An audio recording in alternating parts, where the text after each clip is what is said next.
அனைவருக்கும் வணக்கம். எல்லாரும் எப்படி இருக்கீங்க? நல்லா இருக்கீங்களா? நாங்கள் இப்போ எங்கே வந்திருக்கோம் அப்படின்னு பார்த்தீங்கன்னா, கன்னியாகுமரி மாவட்டம் முட்டம்க்கு தான் வந்திருக்கோம். மீன் வாங்குறதுக்காக தான் வந்திருக்கோம்.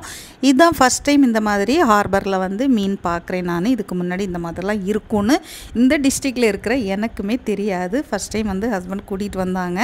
காலையிலேயே அவங்க தான் மீன் வாங்க வர்றதா இருந்துச்சு. திடீர்னு எங்கிட்ட நீனும் வந்துரு அப்படின்னு சொல்லி கூட்டிகிட்டு வந்திருந்தாங்க. பார்த்தோன்னே நம்ம ஊரில் இப்படியெல்லாம் இருக்கா அப்படிங்கிறது எனக்கு முதல் முறையாக பார்த்தோன்னா ரொம்ப ஆச்சரியமாக இருந்து. இந்த ப்ளூ கலரில் ஒரு பில்லர் மாதிரி கொடுத்துருக்காங்க பார்த்தீங்களா, ஒவ்வொரு போட்டுக்கும் ஒவ்வொரு நம்பர் கொடுத்துருப்பாங்கன்னு நினைக்கிறேன். அந்த மாதிரி அந்தந்த இடத்துல வந்து மீன் பிடிச்சிட்டு அந்தந்த போட்டு அந்தந்த இடத்துல கரெக்டாக வந்து கட்டி வச்சுருவாங்க கடலில். இங்கே வந்த இடத்துல ஹஸ்பண்டோட ஃப்ரெண்டு இருக்கிறத பார்த்துட்டாங்க. உடனே அவங்க போட்டுக்கே ஓடி வந்து உள்ளாடியெல்லாம் ரொம்ப சந்தோஷமாக எங்களுக்கு வெல்கம் பண்ணி உள்ளாடியெல்லாம் காமிச்சு தந்தாங்க.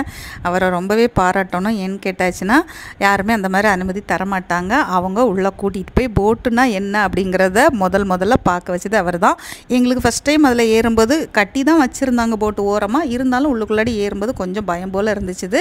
ஆனால் உள்ளே போனப்புறம் அந்த பயமே இல்லை, ரொம்ப அழகாக இருந்துச்சுது. நான் நல்ல பெரிய ரூமெல்லாம் இருக்கும் அப்படின்னு நினச்சேன்.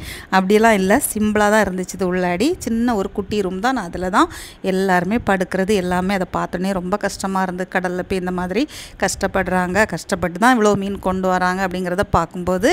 அப்புறம் இந்த போட்டுக்குள்ளே பார்த்திங்கன்னா சமைக்கிற இடம், மசாலா, மிக்ஸி எல்லாமே இருந்துச்சு. நம்ம வீட்டில் இருக்கிற மாதிரியே எல்லாம் சூப்பராக பண்ணி வச்சுருந்தாங்க. மசாலாக்கள் வைக்கிறது, அப்புறம் ஸ்டோரேஜ் பண்ணுறதுக்கு கூட உள்ளாடி கபோர்டு மாதிரி கொடுத்து எல்லாமே திங்ஸ் வச்சுருந்தாங்க. அது மட்டும் இல்லாமல் கிச்சன், அந்த சமையலறை தாண்டி வெளியில் பார்த்திங்கன்னா இந்த மாதிரி மீனெல்லாம் எடுத்து கொண்டு வந்த மீனை அப்படியே பேக்கிங் பண்ணி வெளியில் என்ன செய்கிறாங்க, பெட்டியில் வச்சு ஐஸ்லாம் போட்டு மாற்றிட்டு இருந்தாங்க. அந்த நேரம் தான் நாங்களும் போயிருந்தோம்.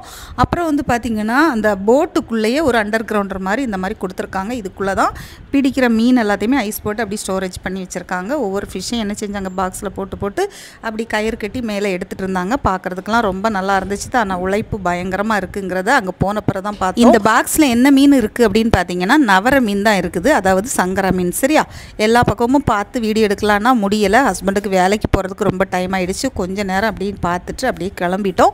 ஃபைனலாக என்ன மீன் வாங்கியிருக்கோம் அப்படின்னு பார்த்தீங்கன்னா பெரிய மீனெல்லாம் தான் வாங்கியிருக்கோம். சின்ன மீன்லாம் நம்ம ஊர்களே கிடைக்கிறனால பெரிய மீன்லேயே 3 வகையில் மீன் வாங்கியிருக்கோங்க. இது எங்களுக்கு மட்டும் இல்லை, நாங்கள் ஒரு 2-3 ஃபேமிலி நாங்கள் ஷேர் பண்ணுறது தான்.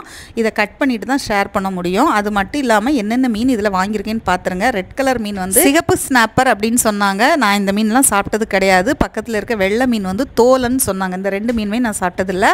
பக்கெட்டுக்குள்ளே இருக்கக்கூடிய பெரிய மீன் மட்டும் நிறைய டைம் சாப்பிட்ருக்கேன். இந்த மீனோட பேர் குருவலை. இந்த குழம்பு ரொம்ப டேஸ்ட்டாக இருக்கும். ஆனால் கழுவுறது பயங்கர கஷ்டம்.